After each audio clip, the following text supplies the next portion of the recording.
Fitness is about improving the quality of somebody's life. Millions is about making money.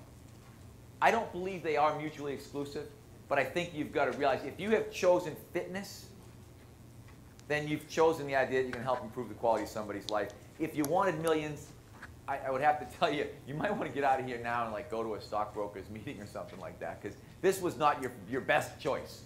But we're going to continue with the premise that most of you guys want to stay and that you're thinking this is still the direction that you want to go in.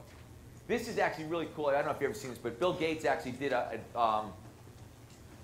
graduation speech. And this is the advice that he gave to a bunch of high school kids. And I read it. I give it out to people all the time because it's, you know, when you start talking about the realities of this business, and that's really what this talk is about. It's about the realities of the business. You know, life isn't fair. Get used to it. You know, rule number 2, the world won't care about your self-esteem. The world will expect you to accomplish something before you feel good about yourself. You will not make $40,000 a year right out of high school. You won't be a vice president. You won't have a car phone until you earn them both. If you think your teacher was tough, wait till you meet your boss. He or she does not have tenure. Okay, I always tell people that it's amazing. You know, when people come and complain, I'm like, you know what happens? I tell my athletes all the time, like, you know what happens when you act like this in the real world? They fire your ass.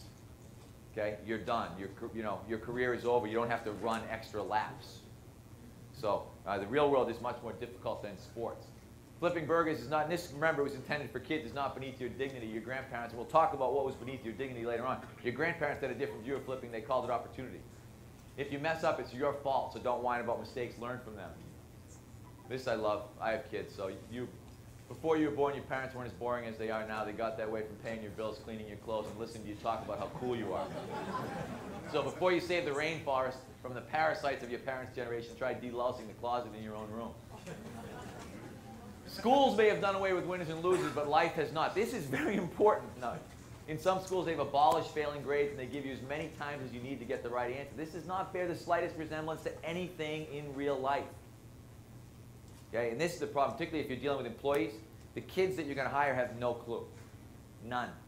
Because everybody's told them how great they are for way too long. Life is not divided into semesters. You won't get summers off, and very few employers are interested in helping you find yourself do that on your own. Television is not real life. In real life, people actually have to leave the coffee shop and go to jobs. And most important, be nice to nerds. Chances are you'll end up working for one.